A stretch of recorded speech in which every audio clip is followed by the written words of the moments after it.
The Justice Department announced this week a reproductive rights task force that will devote federal legal resources to assist with access to abortion on demand. Now, this comes as Attorney General Merrick Garland has ignored repeated requests from Republican senators to investigate the surge of violence against churches, pregnancy resource centers, and other pro-life organizations, which we're tracking, over 60 now.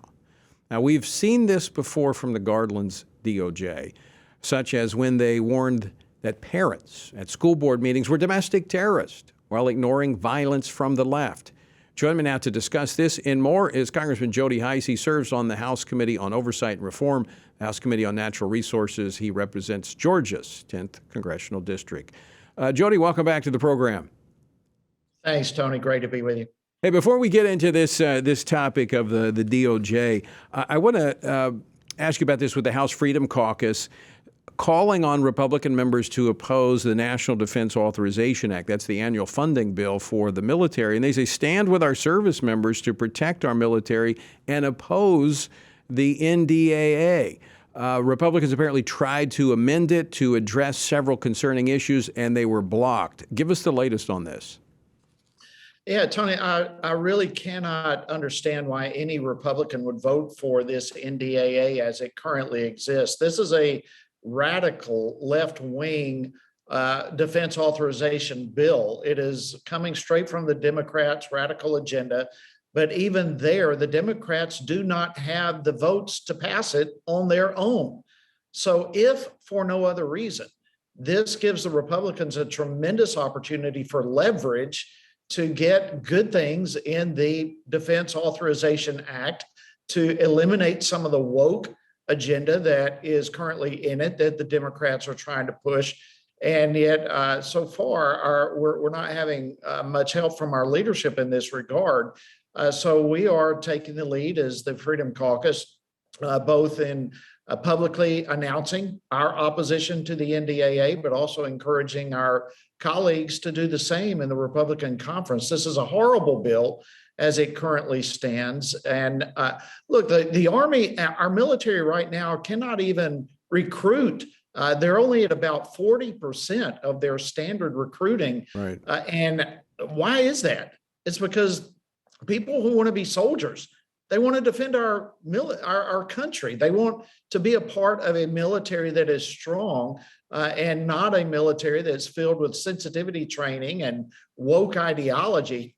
And that's the type of thing that has destroyed our military, is destroying our military, is preventing our military from reaching their recruitment goals. And now is the time for us to utilize the leverage we have and try to turn this thing around. You mentioned they're not able to meet their recruiting goals. They're at about 40%. But at the same time, they're dismissing thousands of soldiers from the Army, and other branches of the service are doing the same as well, because they won't get the vaccine. They won't get the shot. It's not a vaccine, the shot for COVID, which we now know is really ineffective. So these are the types of things that could be addressed in the NDAA, but they're only continuing the left-leaning radical policies, you said, of this administration. So this is the time. And I know that Republicans really hate to vote against the NDAA because it's seen as voting against the military. But in this case, voting against it is a vote for the military. That's exactly right. And listen, you bring up an excellent point. We've already gotten rid of somewhere in the ballpark of 60,000 of our servicemen and women over this vaccine issue. At the same time, we're nowhere close to even recruiting replacements. And so, look, we have Navy SEALs who have been forced out. We have pilots that are, and the money, the training, the time involved to get pilots ready to fight is no overnight issue. It is a long, intense training process. And so we have gotten rid of some 60,000 while at the same time not reaching our goals in terms of recruitment. This is our moment to take a stand. And I can't urge my colleagues enough to step up right now and not support this NDAA as it currently stands. All right, so Jody, when's the vote going to take place most likely? It's looking like it's going to be tomorrow, okay, Tony. And so we don't have much time. We're trying to get the word out, and we're trying to educate Right. our own colleagues right now on this issue. So, folks, you need to call your member of Congress, and I'll, during the break here, I'll look up the, I can't remember the switchboard number off the top of my head, but I'll get that in, if you'll call your member of Congress and encourage them to stand with the conservatives and not support this woke funding bill for our nation's military. All right, Jody, before I run out of time, you've been very outspoken about the violence against churches and pregnancy resource centers. Now we have the Department of Justice creating this reproductive rights task force. I mean, what's going on here?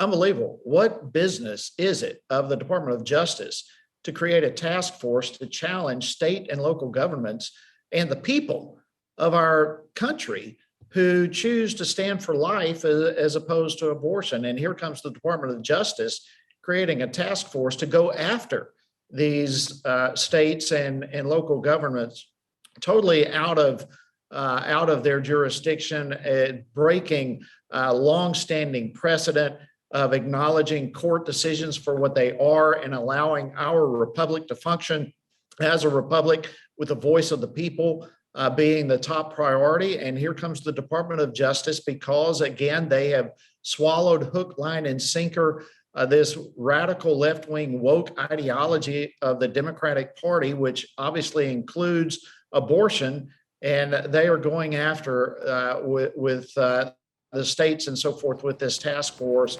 Totally wrong in every way. And look, this is again something that needs to be exposed right now, and every ounce of pressure that we can apply needs to be put forward right now to try to stop this.